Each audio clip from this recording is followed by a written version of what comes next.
ainsi que Benjamin. Puis ils se levèrent, descendirent en Égypte et se présentèrent devant Joseph. Dès que Joseph vit Benjamin avec eux, il dit à son intendant: Fais entrer ces hommes dans la maison.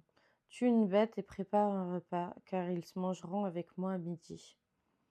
L'homme se conforma à ses instructions et les conduisit dans la maison de Joseph. Ils eurent peur lorsqu'ils furent conduits à la maison de Joseph et se dirent: C'est à cause de l'argent remis l'autre fois dans nos sacs qu'on nous emmène. C'est pour se jeter sur nous, se précipiter sur nous. C'est pour nous prendre comme esclaves et s'emparer de nos ânes. Ils s'approchèrent de l'intendant de Joseph et lui adressèrent la parole à l'entrée de la maison. Ils dirent: Pardon, Seigneur, nous sommes déjà descendus une fois pour acheter de la nourriture. Quand nous sommes arrivés à l'endroit où nous devions passer la nuit, nous avons ouvert nos sacs et constaté que l'argent de chacun était à l'entrée de son sac, notre poids exact d'argent. Nous le rapportons avec nous. Nous avons amené une autre somme d'argent pour acheter de la nourriture. Nous ne savons pas qui avait mis notre argent dans notre sac. L'intendant répondit: Soyez tranquille, n'ayez pas peur.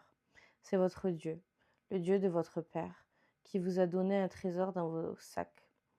Votre argent m'était bien parvenu. Puis il leur amena Siméon et les fit entrer dans la maison de Joseph. Il leur donna de l'eau pour qu'ils puissent se laver les pieds. Il donna aussi du fourrage à leurs ânes.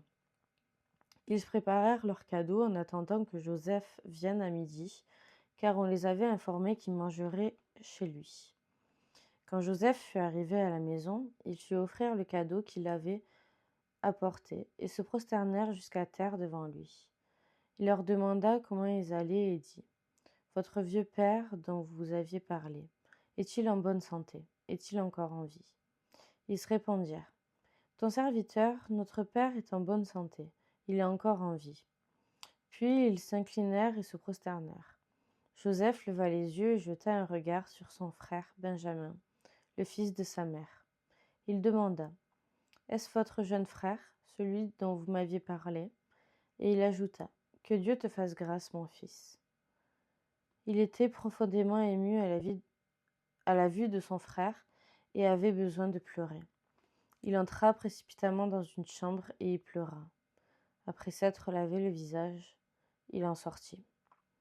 Retenant son émotion, il ordonna qu'on serve à manger. On servit séparément Joseph et ses frères. Les Égyptiens qui mangeaient avec lui furent aussi servis séparément, car les Égyptiens ne pouvaient pas manger avec les Hébreux. C'est une pratique abominable à leurs yeux.